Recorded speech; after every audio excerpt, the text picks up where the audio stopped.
Hola, ¿qué tal? Buenas tardes. Bienvenidos a este nuevo ciclo de entrevistas y esta vez sí, con un capítulo que se las trae. ¿En qué sentido? Sabemos que a partir de la declaración de la cuarentena y con el advenimiento de la pandemia en el orden internacional, el impacto en distintos países del mundo, ¿por qué no Argentina?, ha sido de disímil consecuencias. Es por ello de que el gobierno trató de establecer a partir de un DNU la modalidad con la cual se va a fijar el plazo de cobro de lo que significan los haberes jubilatorios, es decir, los ingresos de los jubilados y pensionados. Recientemente, del bloque Juntos por el Cambio, presentaron un proyecto en el cual se busca que se suspenda ese decreto del presidente de la Nación, Alberto Fernández, y que apunta justamente a suspender la movilidad jubilatoria. Estamos en contacto con el diputado Alejandro Cacase, diputado nacional de San Luis, que es quien de alguna manera encabezó este proyecto, y nos gustaría, diputado, que nos cuente de qué se trata y a qué apunta más allá de este breve introito que yo he hecho. Un gusto saludarlos primero y efectivamente hemos presentado un proyecto para derogar el artículo primero del decreto 542 Sí. de necesidad y urgencia del presidente Fernández. Recordemos que en diciembre el Congreso sancionó la ley de emergencia y suspendió la movilidad jubilatoria por 180 días con nuestra oposición de Juntos por el Cambio, pero así todo fue una decisión del Congreso, y otorgó la facultad al presidente de otorgar trimestralmente los aumentos jubilatorios para los meses de marzo y de junio. Sí. A nuestro juicio esto es inconstitucional, ya que la movilidad es un derecho constitucional garantizado por el artículo 14 bis de nuestra Constitución, marca que es la ley y el Congreso el que deben establecer y reglamentar la movilidad, y así lo ha ratificado también la Corte Suprema de Justicia de la Nación en distintos fallos. Este aumento por decreto que se hizo le ha quitado previsibilidad a los jubilados sobre el monto que cobran, los ha perjudicado también porque basta ver que el último aumento fue del 6,12% contra 10,9% que daba la ley de movilidad, es decir, prácticamente el doble. Si uno calcula, cada jubilado está perdiendo entre 541 pesos y 14.000 pesos mensuales por beneficio, es decir, que hay jubilados que van a llegar a percibir en el año hasta 100.000 pesos menos de lo que correspondería por la ley de movilidad. Y ahora esto, que debía terminar el 20 de junio, se expiraba el plazo de esa emergencia previsional, el gobierno toma y la prorroga por sí mismo por decreto, en lo que creemos que además es grave institucionalmente, porque es una facultad que el Congreso había otorgado y ahora el presidente se la extiende a sí mismo por decreto, es decir, se está auto-otorgando facultades legislativas, y eso es muy serio desde el punto de vista constitucional. Había mandado el presidente un proyecto al Congreso, nosotros dijimos que no lo acompañaríamos, otros bloques de la oposición, como mencionó por ejemplo el titular del bloque Unidad Federal, Vali Buca, dijo que no estaba de acuerdo con la suspensión de la movilidad jubilatoria, y entonces ante el hecho el gobierno de encontrarse con que no iba a tener una mayoría en la Cámara de Diputados, terminó directamente dictando el decreto de necesidad y urgencia, y claramente no es ese el sentido que la Constitución le ha dado a esta herramienta, sino la de realmente poder legislar en situaciones de excepcionalidad cuando las leyes no pueden ser tratadas. Lo cierto es que para septiembre y para diciembre vamos a asistir a dos nuevos ajustes sobre los jubilados, que creemos que es muy razonable en el contexto de la pandemia, donde hacemos esfuerzos en otras áreas sin dudas por la protección económica y social de nuestros ciudadanos, como es con el caso del IFE o el caso de los pagos de sueldos en las empresas, pero justo se termina ajustando sobre una población tan vulnerable como son los adultos mayores, y particularmente población de riesgo en esta pandemia que estamos viviendo. Se entiende, o sea que sería algún reclamo en tres órdenes, a ver si entendí, diputado. Tendría que ser desde el punto de vista de lo político, porque se hubiera subsanado a partir de consensuar la posibilidad de la modalidad que se iba a establecer, por lo que era algo que se había terminado ya con el acuerdo que tenían inicialmente en la ley de emergencia. Se venció el plazo, por el otro lado hay un cuestionamiento de orden legal, digamos entre comillas, y después el efecto de esto que sería el menoscabo de los saberes de los jubilados. A ver, más o menos si nos estamos Sí, entendiendo. sí, sí, efectivamente es así. Hay un tema de orden constitucional claramente y es que el presidente no puede otorgar por decreto los aumentos de los jubilados. La Constitución marca que debe Sí, estar reglamentado por ley. La Corte Suprema ha exigido que sea el Congreso el que fije el índice, por lo cual es algo que debe ser discutido en el ámbito del Congreso y claramente el presidente no se puede autootorgar facultades legislativas.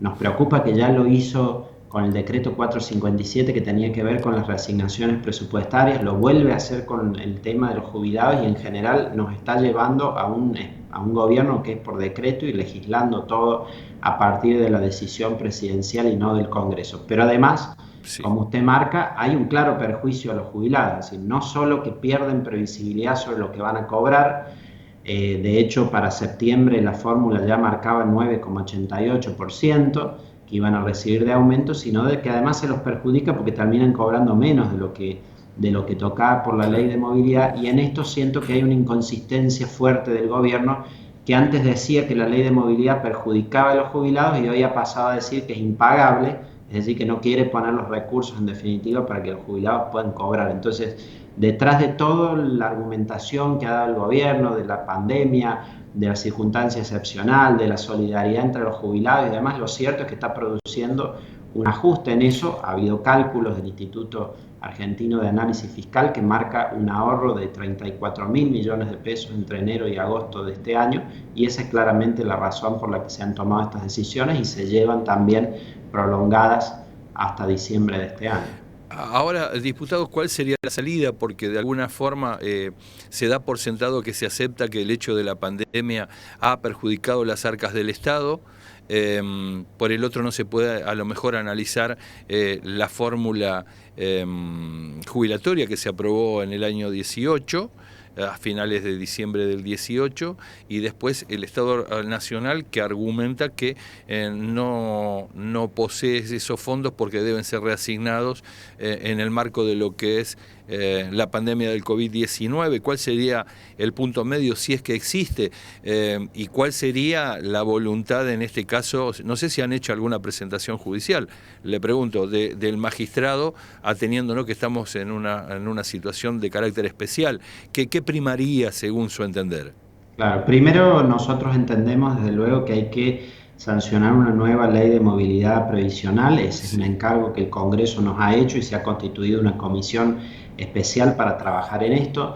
Ujú. El Poder Ejecutivo tardó 5 meses en convocarla, pero finalmente estamos trabajando y estamos allí discutiendo y buscando consensuar una nueva fórmula.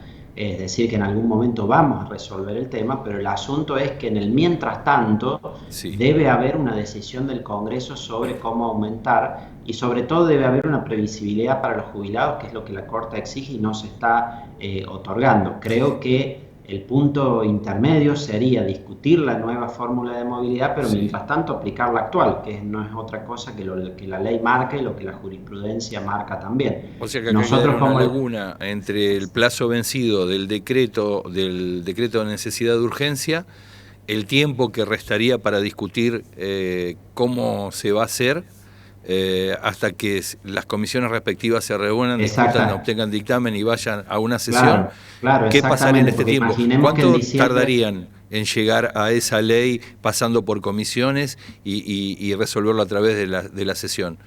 Bueno, la idea inicial era tenerlo ahora para junio. Como digo, Sí, el Ejecutivo tardó 5 meses en hacer la convocatoria y eso claramente nos demoró. Estamos trabajando en esto hoy. sí. La idea es llegar a diciembre con ese proyecto de ley presentado, que es lo que en definitiva se está pidiendo, pero el asunto es que va a quedar un año básicamente sin ley de movilidad y ese año sin ley de movilidad es lo que va a generar la litigiosidad judicial, que no es porque la hagamos nosotros. Nuestro rol como legisladores Se básicamente es el de entiende. legislar y estamos pidiendo sin dudas tener un régimen normativo que esté de acuerdo con lo que la Constitución marca, pero cada jubilado individualmente, así como en otros casos se han presentado acciones colectivas, están en su derecho de ir y reclamar lo que se les ha quitado en virtud de lo que les hubiera tocado por la ley de movilidad.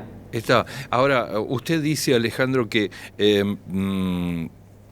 hay un plazo que es lógico por lo que significa el tratamiento de una ley, está este retraso, pero de todas formas se debe dar una respuesta. ¿A través de qué herramienta se podría llegar a dar una salida, al menos en lo inmediato, para los jubilados y pensionados? Porque son ellos los que están preocupados respecto de lo que van a significar sus ingresos. Claro, ¿Y cuál sería la herramienta que se ajuste de alguna forma a derecho como para que esto no termine siendo cuestionado, sea en un sentido o en otro, ¿no? exacto. La más sencilla y A ajustada a ver, derecho es que hasta tanto haya una nueva ley, se aplique la ley actual.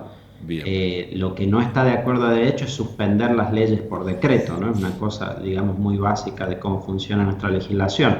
Sí, Otra posibilidad es que el Congreso establezca provisoriamente una fórmula que dure hasta que se sancione la nueva ley. Lo que ocurre se es que entiende. ninguna de estas alternativas que presento es voluntad del gobierno aplicar, que simplemente lo que quiere hacer es retrasar esta decisión para generar un ahorro en los recursos fiscales.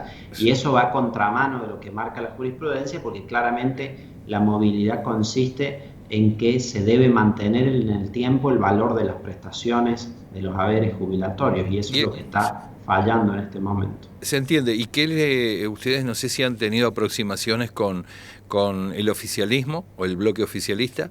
Y si es que las han tenido, ¿qué les han argumentado o qué les han dicho? No lo sabemos. Sí, nosotros conversamos todas las semanas básicamente con ellos porque Ujú. tenemos las reuniones de esta nueva comisión que se ha creado. Sí, Ellos manifiestan por un lado esto mismo que dice el decreto de que la pandemia ha afectado las variables y que entonces no se puede calcular la movilidad a partir de eso.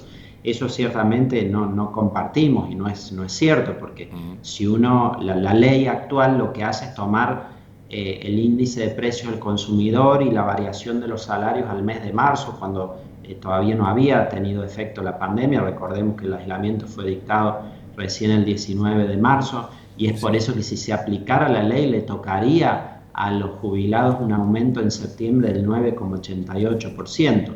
Es decir, aquí hay un tema no de interpretación, sino de qué intereses tenemos. Es, por supuesto, legítimo buscar preservar los recursos del Estado, desde luego, pero me parece que hay muchas decisiones en las que se puede priorizar, otras cosas en las que el Estado podría gastar menos, pero no perjudicar a nuestros adultos mayores, que este es el ingreso que tienen de sustento, y en una época difícil donde claramente son la población en mayor riesgo. Entonces, desde ese punto de vista nos resulta incomprensible Sí. la decisión del presidente, que en otros ámbitos actúa, digamos, con empatía para quienes están sufriendo y otorga mayores recursos, pero no se comporta del mismo modo para con los adultos mayores. Se entiende.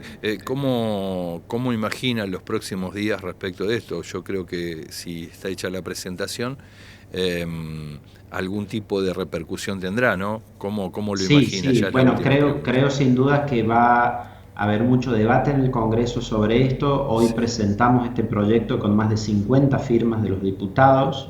Quiere decir que en alguna sesión próxima este tema seguramente sea debatido, ya sea porque se pida una sesión especial al respecto o porque se debate en el ámbito de las comisiones. Esto habrá que ver el proceder parlamentario en las próximas semanas. Y también ya empiezo a escuchar de parte de los abogados previsionalistas, ujú, de quienes defienden los intereses colectivos o de los propios jubilados, el ánimo de ir y litigar por sus derechos, y básicamente buscar la diferencia de aquello que les hubiera tocado por la ley de movilidad y que con esto no les toca, y el perjuicio que les genera. Eso es realmente lamentable, porque temas que podríamos resolver en conjunto por una sola norma y de manera colectiva y para todos, termina siendo parte de innumerables procesos judiciales en manos de nuestros tribunales, que provocan un gran desgaste, una decisión judicial y, por supuesto, para los afectados un enorme problema para poder ir y defenderse. Perfecto.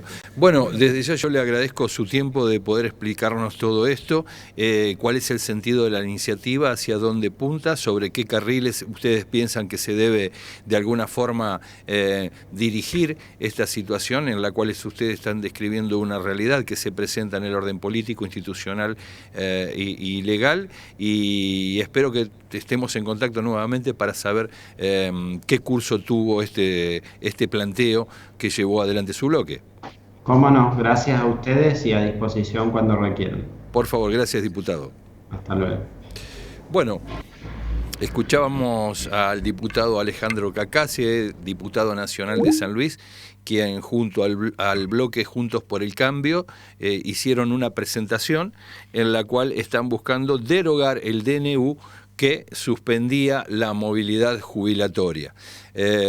Con esto seguramente se presenta un panorama bastante ríspido, en el sentido de lo que el legislador nos anunciaba respecto de que podría tomarse la iniciativa de parte de los jubilados de accionar contra el Estado por no estar amparados o no ser tenidos en cuenta respecto de la legislación que tendría vigencia, según lo anuncia el diputado Alejandro Cacase, de que se debería aplicar la fórmula de la ley que se había aprobado a fines de 2018. De hecho, se dijo en un primer momento en el gobierno nacional de que se tenía la intención de suprimir esta fórmula porque había generado demasiados daños sobre los ingresos de los jubilados y que se rescataría la ley anterior, la que se había sancionado durante el kirchnerismo. En el camino, más allá de la discusión si era válida la fórmula del kirchnerismo o la segunda que fue aprobado con grandes movilizaciones por fuera del Parlamento e incluso donde hubo represión, es dable también analizar qué está pasando con los fondos del Estado en un contexto de pandemia donde hay partidas que fueron asignadas excepcionalmente, incluso hasta el pago de sueldos. No deja de ser bastante interesante el debate que se va a establecer a futuro, porque creo que de todas las partes, de alguna manera, todos van a tener razón, pero el hecho es que estamos donde estamos y esta es la realidad que vivimos. Así que vamos a ver qué es lo que sucede, lo vamos a volver a llamar al diputado Alejandro Cacase, como a otros legisladores del ámbito nacional, y con ellos poder ir de alguna forma desgranando qué es lo que va a surgir en el horizonte, incluso para tranquilidad, por supuesto, de los jubilados. Así que gracias por acompañarnos en este capítulo del ciclo de entrevistas del canal del diario digital Conclusión. Chau, hasta luego.